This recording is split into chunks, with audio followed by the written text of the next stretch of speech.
Hola niños, mi nombre es María Margarita. Soy la menor de 5 hermanos, siendo la única mujer. ¿Se imaginan ustedes lo que significa crecer en una casa con puros hermanos varones? Pues yo nunca jugué con muñecas, en cambio era campeona para las bolitas y juegos de palitroques.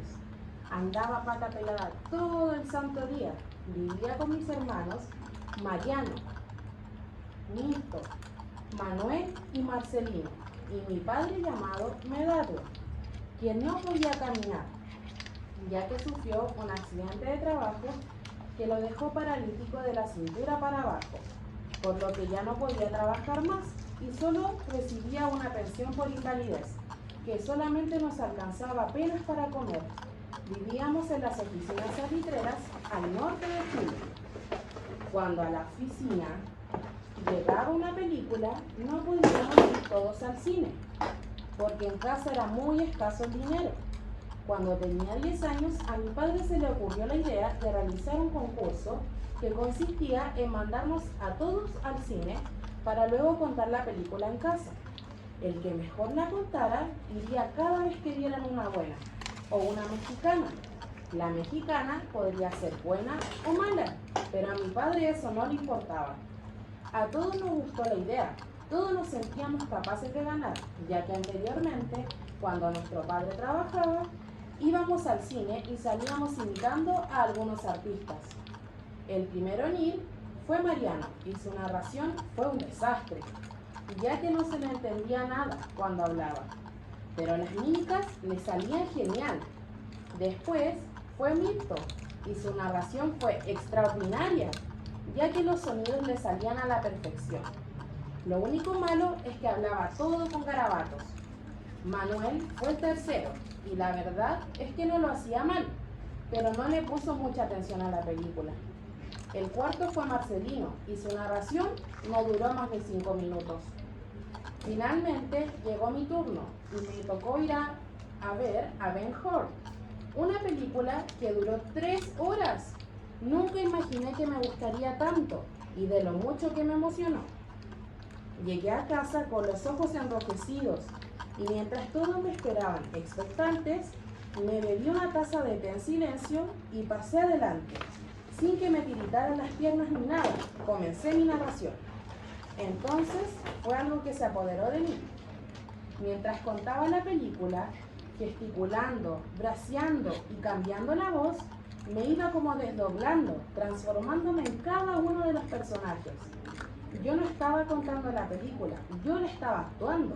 Más aún, la estaba viviendo. Mi padre y mis hermanos estaban asombrados. Esta niña es todo un artista, comentó mi padre cuando terminé de contar la película. Pero aún así no gané el título de la contadora de películas, ya que mi hermano Mirto y yo habíamos sido los mejores. Para desempatar, mi padre y mis otros hermanos votaron, pero cada uno obtuvo 2 votos, así que se decidió que fuéramos los dos a ver la misma película, llamada Guitarras de Medianoche.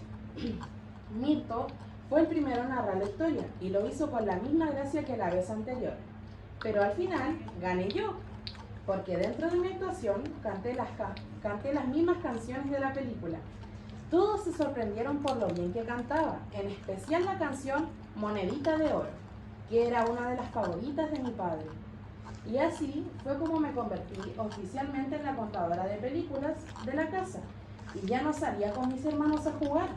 Más bien me quedaba en casa experimentando cambios de voces, ensayando morisquetas frente al espejo. Quería contar las películas cada vez mejor, por lo que cada vez que iba al cine me fijaba hasta en el más mínimo detalle.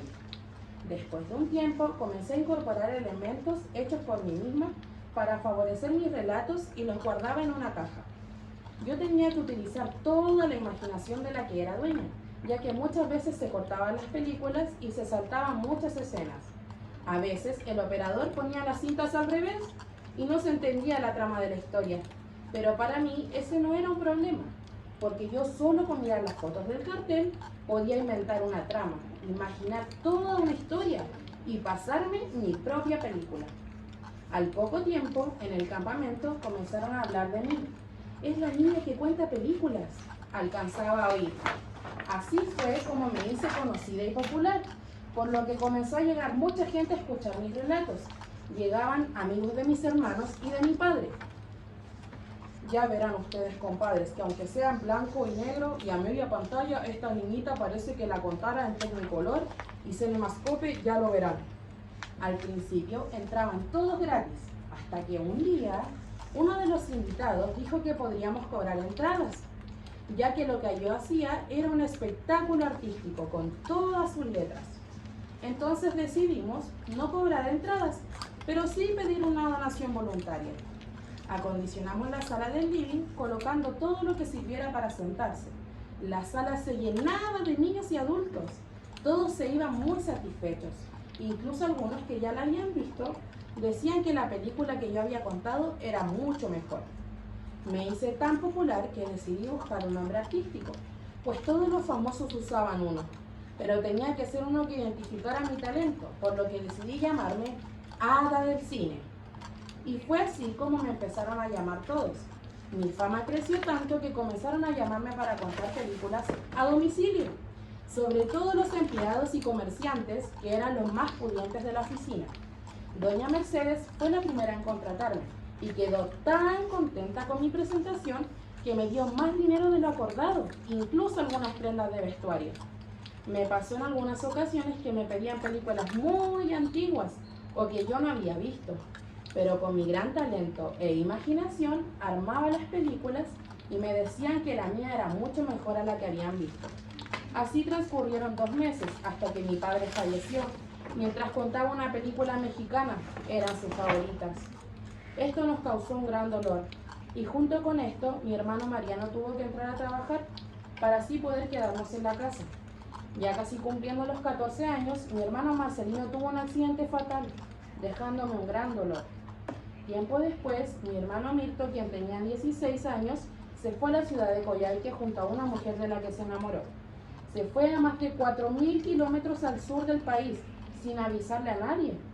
Después, un club de fútbol, que andaba de gira por la oficina, le ofreció a mi hermano Manuel irse con ellos para entrenarlo en las divisiones inferiores.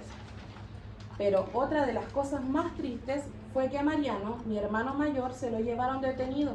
Nunca me permitió que lo fuera a visitar. Y así fue como me quedé sola en casa.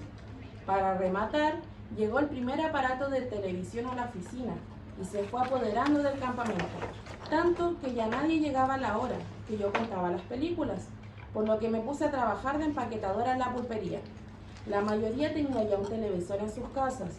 Luego de un tiempo, ocurrieron varios acontecimientos en el país, lo que causó que la oficina cerrara y toda la gente se iba llorando. Yo me quedé sola, no tenía a dónde ir, pues mis hermanos no supe más.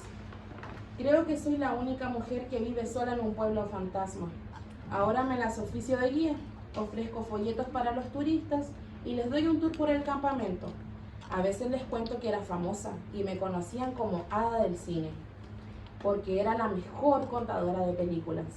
Lo digo muy orgullosa y me escuchan muy asombrados.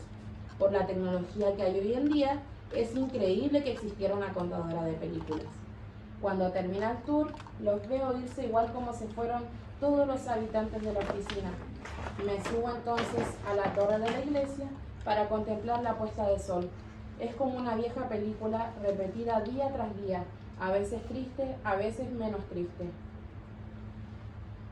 Esta es mi historia. Muchas gracias por escucharme.